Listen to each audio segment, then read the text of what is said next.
Qu'est-ce qu'il y a de nouveau à l'URLS? À l'URLS, on développe une nouvelle offre d'ateliers de sensibilisation pour la participation des personnes handicapées dans les activités de loisirs. Donc, on coordonne un atelier de sensibilisation pour la région Gaspésie-les-Îles. Puis la particularité de cet atelier-là, c'est qu'on s'associe avec les associations pour personnes handicapées de la région pour donner l'atelier. Ici, avec moi, j'ai Stéphanie Leblanc, qui travaille à la Maison Mégoire, qui est la répondante pour les MRC Avignon et Bonaventure pour offrir l'atelier s'il y a des demandes dans le milieu. Je peux quand même préciser que l'atelier est offerte. Les personnes qu'on veut rejoindre, c'est les membres de personnel des organismes, soit municipaux, d'organismes communautaires. Ça peut être des clubs sportifs, ça peut être des associations, des clubs de 50 ans et plus, par exemple, qui aimeraient en savoir plus sur l'intégration des personnes handicapées dans leurs activités. L'atelier de sensibilisation a comme pour objectif vraiment créer un accueil favorable aux personnes handicapées dans le domaine des loisirs, mais aussi pour les gens qui œuvrent dans des organismes ou des entreprises, comment on intervient avec les personnes handicapées. Dans le fond, c'est juste pour les rassurer, leur donner des petits trucs. Et puis, ça se voit vraiment une formation intéressante sur le plan, plus sur le côté pratique, mais aussi avec plein de trucs, plein de conseils. L'idée, c'est que ce sont des ateliers sur mesure. Donc, si c'est une classe qui appelle pour dire « Ah, moi, j'aimerais avoir l'atelier », mais là, Stéphanie va se préparer pour adresser son message auprès d'une classe primaire ou secondaire ou peut-être même au cégep.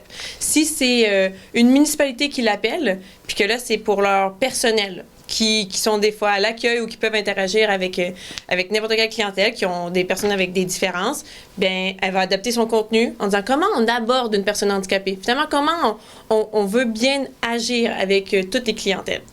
Puis comment le fait aussi de l'adapter pour que l'activité soit plaisante pour la personne handicapée, mais aussi pour les gens qui la donnent. L'accessibilité aux activités de loisirs, c'est au-delà de l'accessibilité physique. Ça va aussi dans l'accessibilité par l'accueil des personnes handicapées. Donc, dans la manière d'accueillir, donc de recevoir, de présenter l'activité, de donner l'animation.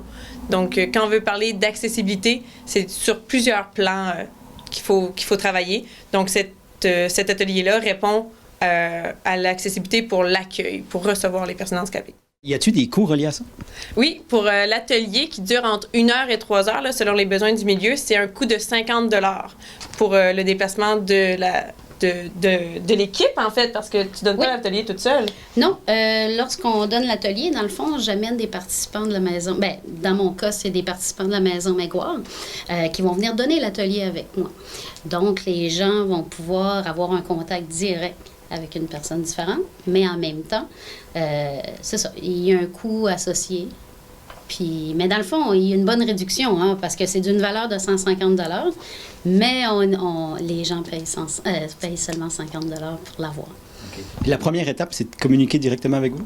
Oui, dans le fond, on communique avec l'organisme qui chapeaute chaque région.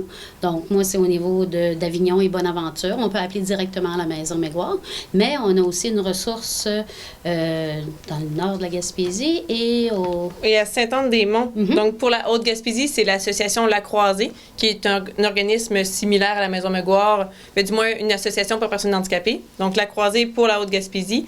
L'Harmonie, qui est à Grande-Vallée, s'occupe davantage de Côte-de-Gaspé. Puis pour le sud, la baie des Chaleurs, là, c'est la Maison Mégoire qui va recevoir qui va offrir des formations sur le territoire. Mais s'il y a des questions, je suis aussi la répondante au régional. Donc, on peut contacter l'URLS, Gaspésie-les-Îles, le stéréo, mon nom, pour avoir plus d'informations. Et moi, je réfère à l'organisme la plus proche. La formation, elle a une durée approximative, elle varie de 3 à 1 heure. Donc, on peut la jouer de 3 à 1 heure en fonction de la clientèle et des besoins de l'organisme ou de l'entreprise qui nous fait la demande. Okay. Puis en terminant, vous avez des ressources pour accompagner les enfants vivant avec un handicap pour les camps de jour. Mais là, il y a des dates limites. Oui, bien c'est ça, c'est un rappel. Au début de l'année, on fait tout le temps des rappels pour que les camps de jour pour que les gestionnaires de camps de jour puissent bien préparer leur été. On invite les parents qui ont des enfants en besoin particuliers, soit qui ont besoin d'accompagnateurs ou de suivi plus rigoureux durant l'été, d'appeler le gestionnaire de camp de jour s'ils ont fréquenté le camp l'année passée et qui prévoient fréquenter le camp à nouveau cette année, d'appeler le camp de jour pour les informer pour que le gestionnaire entame les démarches d'intégration, soit de faire des demandes financières pour aller à l'embauche d'une personne. Donc, dès février, là, on commence février, il faut appeler le gestionnaire de camp de jour pour l'informer que son jeune ira au camp de jour au mois de juin prochain. OK. Puis pour plus d'informations, vous vous rejoignez comment? Mon nom est Luce Thériault, je suis conseillère en loisirs à l'URLS. Mon numéro de téléphone, c'est le 418-388-2121. Le poste est le 103. Sinon, par courriel, on pourra peut-être le mettre en bas, là, mais c'est luce.thériault@urlsgym.com.